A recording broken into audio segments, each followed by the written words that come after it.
ami a büntetőjog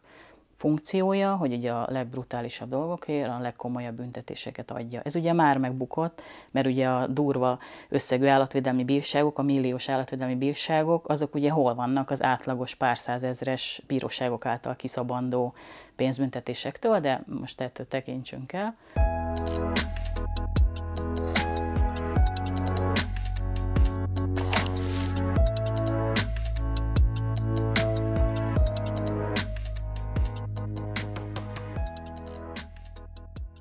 Hát, hogyha azt látjuk valahol, hogy mondjuk szerintünk ugye egy malackát rosszul tartanak, akkor igazából az első lépésben ránk van bízva, hogy meg kéne ítélnünk, hogy nagyon súlyos a dolog, tehát tényleg valami visszafordíthatatlan, vagy már valami olyan útra rálépett dolog ez, vagy cselekmény, vagy bármi, ami szerintünk bűncselekmény is lehet, akkor a legegyszerűbb rendőrségen feljelentést tenni. Ha azt mondjuk, hogy olyan állattartót látunk, olyan malacokkal, akik mondjuk még megjavítható, mert mondjuk esetleg nem tájékozott, vagy nem azzal etett, de mondjuk beszélni lehet vele, vagy hát nyilván valami hatósági kötelezés lehet hozni, tehát valami enyhébb, ami olyan megjavíthatónak tűnik, akkor viszont érdemesebb mondjuk elsősorban minden településnek ugye van jegyzője, jegyzőnél bejelentést tenni. Annyit kell tudnunk erről a mindenféle eljárási háttérről, hogyha mint magánszemélyek tesszük a bejelentést vagy a feljelentést, akkor nem feltétlenül fogunk kapni tájékoztatást, hogy mi történt, és hogy ez szakmailag nem hiba, tehát hogy ezt lehetővé teszik az eljárási törvények. Ha például állatvédő szervezetként teszünk bejelentést mondjuk egy jegyzőhöz, onnan mindenképpen választ kell kapnunk, mert az állatvédelmi törvény maga mondja, hogy mi szervezetként ügyfelek vagyunk, és ugye az ügyfeleknek van egy csomó joga, ami most minket nem érdekel, de nagyon fontos belőle, hogy a döntésből kell kapjunk, és akkor a döntés ellen van jogorvoslat. Tehát ha mi nem vagyunk elégedettek azzal, mondjuk, hogy előírta, hogy nem tudom mivel ne magvakkal etesse a tengeri malacot, hanem azt vártuk volna tőle mondjuk, hogy nem tudom, megfelelő minőségű, meg mennyiségű szénát biztosítson az állattartó,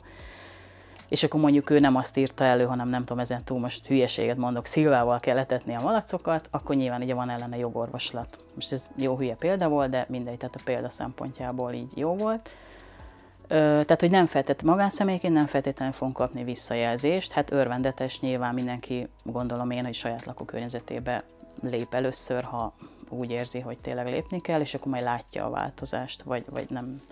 Tehát, hogy ez is szakmailag nem baj, ha magánszemélyként nincs reakció, viszont mondom, szervezetként feltétlenül kell, hogy kapjunk visszajelzést,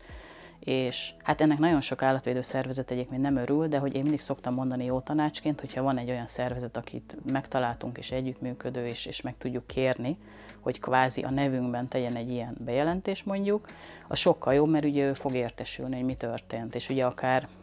ilyen kritizálási, tehát egy ilyen jogorvoslati lehetősége is van. Mondjuk tegyük fel, hogy mondjuk akkor vegyük konkrét példával, hogy valami rossz tartást tapasztaltunk, mondjuk tengeri malacoknál, és tettünk egy bejelentést a jegyzőnél, helyi jegyzőnél. Ő kiment, felmérte, hogy nem jól tartják az állatokat, mert például joggazdagondosság, ami nagyon tág fogalom, és ugye ki kell tölteni szakmai tartalommal, tehát hogy az nincs beleírva a törvénybe, hogy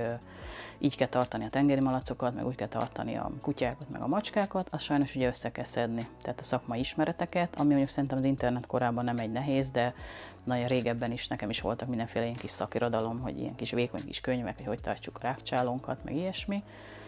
Tehát, hogy mondjuk, ha tegyük fel, hogy egy jegyző előtti eljárásban valami hiányosságot föltártak,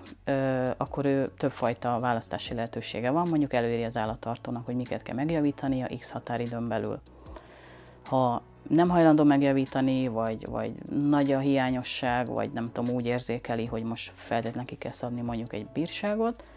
akkor az egyébként egy komoly szakmai feladat, mert hogy van egy alapérték, és akkor ahhoz egy ilyen jogszabályból kell válogatni ilyen szorzókat.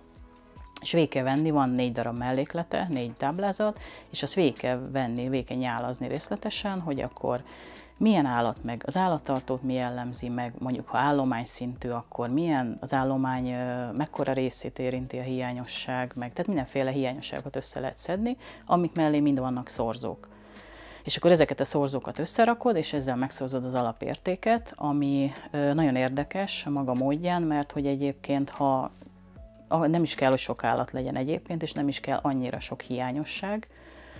de akár több millió forintos bírság is kijöhet. Tehát ha például csak azt vesszük, hogy egy kutya szökése, most az ilyen pont a fejemben van, a kutya szökés az, tehát, hogy nem akadályozta meg ugye az állat biztonságos tartását, meg nem akadályozta meg a szökését, az egy 6-szoros szorzó, és ugye 75 000 az alapérték. Na most, hát azt nem tudom mennyi, mert ugye jogász vagyok, tehát nem tudok számolni, de az valami 400 valahány ezer forint, és ugye ott még nem vettük végig, hogy a kutyának volt-e csipje, be volt-e oltva, bármilyen hiányosság volt-e, és egy csomó hiányosságot felsorolnak a mellékletek. Tehát aki lelkiismeretesen elkezdi válogatni, és azt mondja, hogy tényleg most már itt nem segít más, csak egy bírság, akkor akár több milliós bírságot is kiszorozhat. Ennek van egy ilyen enyhébb, ilyen light verziója, ez a helyszíni bírság. Ennek vannak több komoly feltétele, az egyik az ugye, hogy elismeri a jogsértést az állattartó. Hát ha nem, akkor nyilván le kell folytatni ezt a komolyabbik verziós eljárást, és a végén ez a nagy összegű dolog jön ki. De ha elismeri az állattartó hiányosságot, akkor ezt a kiszorzott összeget, ezt mi maximum a negyedét vesszük, tehát hogy elosztjuk 4-jel, és az a max. Tehát egyébként megadhatunk még kevesebbet is, de az a plafon. És akkor ugye egy ügyes kommunikációval el lehet neki mondani, hogy egyébként itt ez és ez a hiányosság, ez ezzel járna, és mondjuk mondunk neki valamit, és le kell ugye vezetni, hogy miért jött az ki, ami, de mondjuk azt mondjuk, hogy akkor itt egy helyszíni bírságban meg tudunk egyezni, nyilván nem engedjük el, tehát meg is mondjuk, hogy akkor változtasson ezen meg azon, de ez ilyen egyéves rövid dolog, tehát ennek még nincs nagyon joggyakorlata egyébként, tehát a helyszíni bírságolásnak. Ha meg mondjuk büntetőjogi oldalon gondolkodunk, azt mondjuk, hogy nem olyan tartási hibáról van szó, amit mondjuk előírjuk, hogy megjavítasz, vagy elegendőnek tűnik egy bírság, hanem tényleg a legdurvább, legbrutálisabb módok, amire ugye a büntetőjog létrejött, ami a büntetőjog funkciója, hogy ugye a legbrutálisabb dolgokért a legkomolyabb büntetéseket adja. Ez ugye már megbukott, mert ugye a durva összegű állatvédelmi bírságok, a milliós állatvédelmi bírságok, azok ugye hol vannak az átlagos pár százezres bíróságok által kiszabandó pénzbüntetésektől, de most ettől tekintsünk el. Tehát ugye a büntetőjogi oldalon meg abban tudunk gondolkodni, hogy ugye több részletből áll össze ugye ez a megfogalmazása, hogy mi ez az állatkínzás. Van egy ilyen alapeset, hogy ugye olyan bánásmód vagy bántalmazás, ami ugye maradandó egészségkárosodást, vagy ugye akár pusztulást is okozhat. Ebbe ugye fontos, ezt még a mai napig sajnos sokszor nem tudják, akár eljáró rendőrök, vagy bárki mások is, hogy tehát nem kell megvalósulnia. Tehát direkt így van megfogalmazva, hogy alkalmas lehet rá. Az teljesen érthető, hogy ő azt nem tudja eldönteni, viszont akkor ezért kell egy szakértőt kirendelni az ügybe. A legtöbb állatkínzásos ügy, ez a 1000-től lefele csökkenő számú, most már ugye évi 500 körülbelül. A legtöbb esetben ezért van kirendelve igazságügyi szakértő, mert hogy ezek nem jogkérdések. Tehát, hogy az, hogy mi mire lehet alkalmas, egy tartási mód, vagy egy nagyon durva bántalmazás, az szakértőnek kell megállapítania. És akkor ugye itt vannak ez az alapeset, és akkor ugye ahhoz képest, hogy még különös szenvedést okoz, vagy sokkal több állatot érint, akkor ugye vannak ilyen minősített esetek, illetve ugye most januártól módosult, és bekerült például egy olyan rész, ami sokan azt hiszik egyébként, hogy csak kutyákra szól, de nem, mert ugye azt mondja, hogy kerttelésből tartott állat, tehát ugye akár a malackák is beleszámítanak, hogy úgy is lehet állatkínzást elkövetni, hogy 10 egyednél több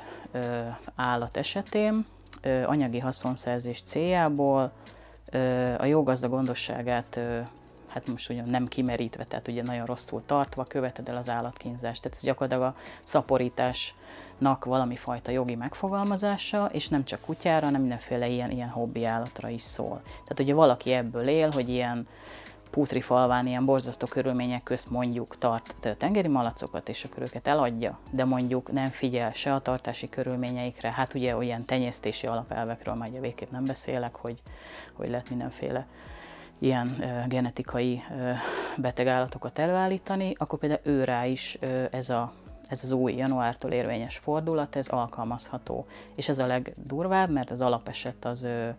2 évig terjedő szabadságvesztés, ezek a minősített dolgok, ez 3, és ez az új fordulat, például ez a szaporításos is, ez 5 év. Nyilván nem lehet rögtön maximumot kiszabni,